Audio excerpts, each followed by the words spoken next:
الحمد لله رب العالمين والصلاة والسلام على رسوله الأمين وعلى آله وصحابه أجمعين أما بعد. قال الله سبحانه وتعالى: والذين إذا فعلوا فاحشة أو ظلموا أنفسهم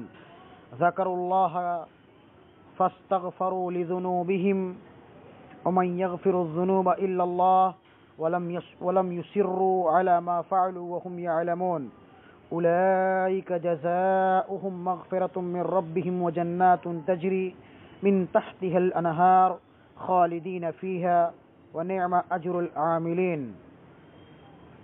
محترم بھائیوں، بزرگوں، دینی ملی اخوان، اللہ سبحانہ و تعالی اپنے مقدس کلام کے اندر ارشاد فرماتے ہیں کہ جن کا حال یہ ہے کہ اگر کوئی کبھی فحش کام ان سے سرزد ہو جاتا ہے یا کسی گناہ کا ارتکاب کر کے وہ اپنے اوپر ظلم کر بیٹھتے ہیں تو فوراً انہیں اللہ یاد آ جاتا ہے اور وہ اس سے اپنے گناہوں کی معافی اور بخشش طلب کرتے ہیں، کیونکہ اللہ کے سوا اور کون ہے جو ہمارے گناہوں کو معاف کر سکتا ہے. اور وہ کبھی دانستہ اپنے کیے پر اصرار نہیں کرتے. ایسے لوگوں کی جزا، ان کا بدلہ ان کے رب کے پاس یہ ہے کہ وہ ان کو معاف کر دے گا اور ایسے باغوں میں داخل کرے گا جس کے نیچے سے نہریں جاری ہوں گی اور وہ ہمیشہ اس میں رہیں گے. کیسا اچھا بدلہ ہے نیک اعمال کرنے والوں کے لیے. اس آیت مبارکہ کے اندر اللہ رب العالمین ایسے لوگوں کو خوشخبری اور بشارت دے رہا ہے جو اپنی گناہوں پر نادم اور شرمندہ ہو کر کے اپنے رب سے اپنے گناہوں کی بخشش طلب کرتے ہیں، اللہ کے سامنے روتے اور گڑگڑاتے ہیں، اپنی گناہوں کی مغفرت طلب کرتے ہیں. ایسے لوگوں سے ہمارا رب راضی اور خوش ہوتا ہے. کیوں؟ اس لیے کہ وہ اللہ جو غفور الرحیم ہے، جو ارحم الراحمین ہے، جو بندوں کی خطاؤں کو معاف کرنے والا ہے، جو بندوں کی گناہوں کو معاف کرنے والا ہے. وہ چاہتا ہے کہ میرے بندے مجھ سے استغفار کریں، مجھ سے توبہ کریں، میں اپنے بندوں کی توبہ کو قبول کر کے ان کی خطاؤں کو معاف کر دوں. جیسا کہ اللہ رب العالمین سورہ تحریم کے اندر ارشاد فرماتا ہے کہ یا ایھا الذین آمنوا توبوا الی اللہ توبۃ نصوحا عسى ربکم ان یکفر عنکم سیئاتکم ویدخلکم جنات تجری من تحتها الانہار. کہ اے وہ لوگوں جو ایمان لائے ہو، تم اللہ سے خالص توبہ کرو جو خالص ہو، اخلاص پر مبنی ہو. جب تم اللہ سے خالص توبہ کرو گے، اخلاص اور للہیت کے ساتھ توبہ کرو گے تو کیا ہوگا؟ اس کا فائدہ کیا ہوگا؟ اس کا ثمرہ یہ ہوگا کہ عسى ربکم ان یکفر عنکم سیئاتکم، کہ تمہارا رب تمہاری خطاؤں کو معاف کر دے گا. وَيُدْخِلَكُمْ جَنَّاتٍ تَجْرِي مِن تَحْتِهَا الْأَنْهَارُ، اور جب تمہارا رب تمہاری خطاؤں کو معاف کر دے گا تو تمہیں ایسی جنتوں کے اندر داخل کرے گا جس کے نیچے سے نہریں جاری ہوں گی. اور اللہ رب العالمین نے دوسری جگہ سورہ نور کے اندر ارشاد فرمایا کہ وَتُوبُوا إِلَى اللَّهِ جَمِيعًا أَيُّهَا الْمُؤْمِنُونَ لَعَلَّكُمْ تُفْلِحُونَ، کہ اے لوگو، اے ایمان والو، تم سب مل کر کے اللہ سے توبہ کرو، استغفار کرو تاکہ تم اپنے مقصد میں کامیاب اور کامرہ ہو جاؤ. لعلکم تفلحون، شاید کہ تم کامیاب اور کامرہ ہو جاؤ. ان آیات مبارکہ کے اندر اللہ تبارک و تعالی ہمیں اور آپ کو اس بات کی تعلیم دے رہے ہیں کہ تم اللہ رب العالمین سے جب توبہ کرو گے، اللہ سے استغفار کرو گے تو اللہ تمہاری خطاؤں کو معاف کر دے گا اور تم سے راضی اور خوش ہوگا اور تم کو ایسی جنتوں کے اندر داخل فرمائے گا جس کے نیچے سے نہریں جاری ہوں گی. اور اللہ رب العالمین اس کا دوسرا فائدہ اور ثمرہ یہ بتلا رہے ہیں کہ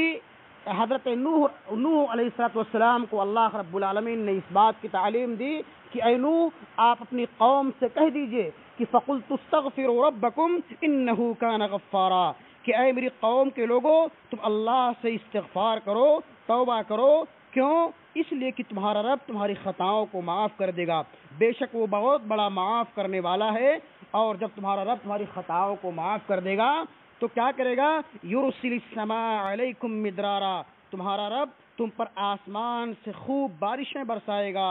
وَيُمْدِدْكُمْ بِأَمْوَالٍ وَبَنِينَ، اور تمہاری آل اولاد میں، تمہارے کاروبار میں، تجارت میں برکت دے گا،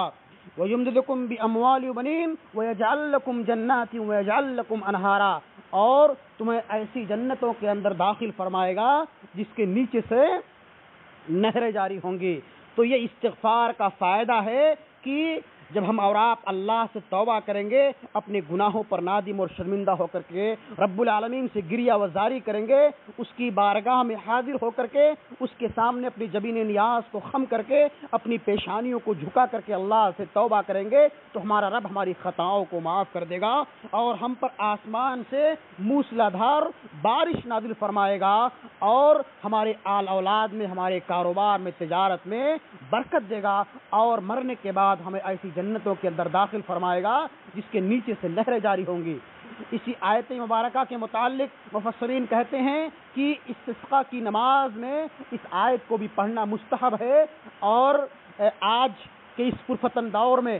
آج کے اس مادہ پرستی دور میں اللہ رب العالمین نے پانی جیسی عظیم نعمت سے ہم کو محروم کر رکھا ہے، جو اللہ رب العالمین کی ایک بہت بڑی نعمت ہے کہ آج ہم اور آپ اس عظیم نعمت سے محروم ہیں۔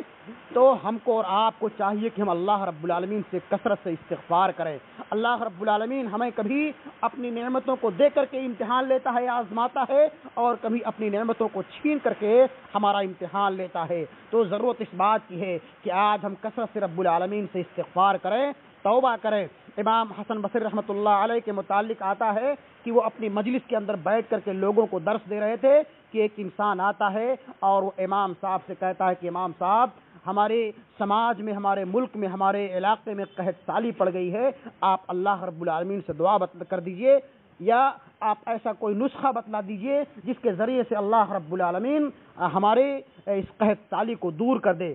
امام بصری رحمۃ اللہ علیہ کہتے ہیں کہ جاؤ اللہ سے استغفار کرو۔ کچھ دیر کے بعد ایک دوسرا آدمی آتا ہے اور وہ کہتا ہے کہ امام صاحب، فقر و فاقہ کی نوبت آ گئی ہے، کلاشی اور محتاجگی کی نوبت آ گئی ہے، آپ کوئی ایسا نسخہ بتلا دیجئے کہ ہماری یہ غربت، یہ پریشانی، یہ مصیبت دور ہو جائے۔ امام بصری رحمۃ اللہ علیہ کہتے ہیں کہ جاؤ اور اللہ سے استغفار کرو۔ ایک تیسرا آدمی آتا ہے اور وہ کہتا ہے کہ امام صاحب، ہمارے باغات میں غلے اور اناج نہیں پیدا ہو رہے ہیں، کھیتیوں میں غلے اور اناج نہیں پیدا ہو رہے ہیں، باغات میں میوے اور پھل فروٹ نہیں پیدا ہو رہے ہیں، آپ اللہ سے استغفار کر دیجئے، آپ کوئی ایسا نسخہ بتلا دیجئے کہ جس کے ذریعے سے اللہ رب العالمین ہماری کھیتیوں کو ہری بھری کر دے، ہمارے باغات اور کھیتیوں میں غلے اور اناج پیدا کر دے۔ امام حسن بصری رحمۃ اللہ علیہ کہتے ہیں کہ جاؤ اور اللہ سے استغفار کرو۔ ایک آدمی اور آتا ہے، کہتا ہے امام صاحب، ہمارے گھر میں اولاد نہیں پیدا ہو رہی ہے، آپ ہم کو کوئی ایسا نسخہ بتلا دیجئے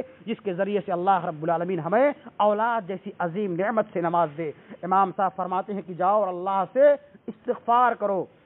جب یہ لوگ چلے جاتے ہیں تو انہی کی مجلس میں سے ایک انسان کھڑا ہوتا اور کہتا ہے امام صاحب کہ 4 لوگ آپ کے پاس 4 مسئلہ لے کر ایک کے بعد دیگرے آئے اور آپ نے چاروں کو ہی ایک ہی مسئلہ، ایک ہی نسخہ بتلایا کہ جاؤ اور اللہ سے استغفار کرو۔ امام صاحب نے کہا کہ میں نے ان تمام لوگوں کے مسائل کا حل اپنی طرف سے نہیں بتلایا ہے، بلکہ ان کا حل میں نے قرآن کریم کی اس آیت مبارکہ کی روشنی میں حل کیا اور بتلایا ہے، جس کا فرمان، جس کا تذکرہ اللہ نے سورہ نوح کے اندر کیا ہے کہ فَقُلْتُ اسْتَغْفِرُوا رَبَّكُمْ إِنَّهُ كَانَ غَفَّارًا يُرْسِلِ السَّمَاءَ عَلَيْكُمْ مِدْرَارًا وَيُمْدِدْكُمْ بِأَمْوَالٍ وَبَنِينَ وَيَجْعَلْ لَكُمْ جَنَّاتٍ وَيَجْعَلْ لَكُمْ أَنْهَارًا، کہ جب تم اللہ سے توبہ کرو گے، اپنے گناہوں کی اللہ سے بخشش طلب کرو گے، تمہارا رب تمہارے گناہوں کو معاف کر دے گا اور تم پر آسمان کو برستا ہوا چھوڑ دے گا، تم پر موسلادھار بارش نازل کرے گا جس سے تمہاری کھیتیاں ہری بھری ہو جائیں گی، تمہارے باغات میں پھل فروٹ اور کھیتوں میں غلے اور اناج پیدا ہوں گے، اور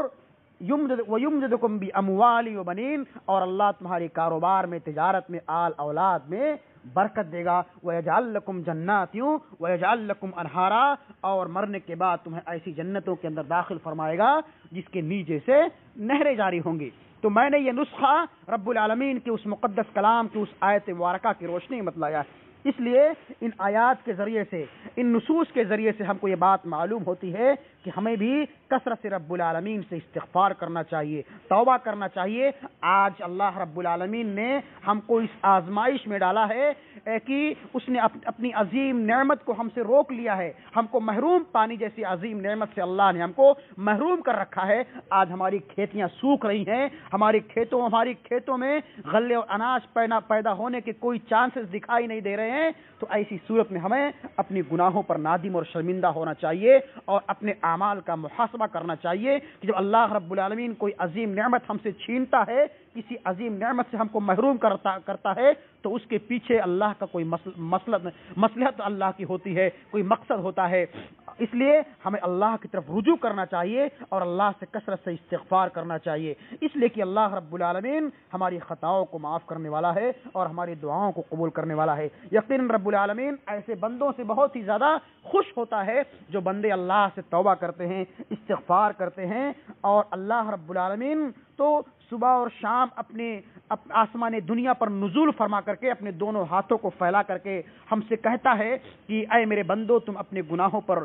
شرمندہ ہو کر کے مجھ سے توبہ کر لو تاکہ میں تمہاری خطاؤں کو معاف کر دوں۔ لیکن ہم مسلمان ہیں، ہم گنہگار ہیں کہ ہمیں اتنی فرصت نہیں ملتی، اتنی توفیق نہیں ملتی کہ ہم اپنے گناہوں کی اللہ سے بخشش طلب کر سکیں، جبکہ ہمارے نبی جناب محمد رسول اللہ صلی اللہ علیہ وسلم جو تمام انبیاء کرام کے سردار تھے، خاتم النبیین تھے، اللہ کے لاڈلے اور دلارے تھے، ان کا فرمان ہے کہ میں ایک دن میں 70 اور دوسری روایت کے اندر کی 100 سے بھی زائد مرتبہ اپنے پروردگار سے، اپنے رب سے اپنے گناہوں کی بخشش طلب کرتا ہوں۔ میرے بھائیو بزرگوں، آج ضرورت اس بات کی ہے کہ ہم اپنے اعمال کا محاسبہ کرتے ہوئے اپنے گناہوں پر نادم اور شرمندہ ہو کر کے رب العالمین سے کثرت سے استغفار کریں، اللہ سے دعائیں کریں، تاکہ اللہ رب العالمین ہماری دعاؤں کو سن کر کے ہماری خطاؤں کو معاف کر کے ہمیں اس پانی جیسی عظیم نعمت سے نواز دے، مالا مال کر دے، تاکہ ہماری کھیتیاں ہری بھری ہو جائیں اور ہماری کھیتیوں میں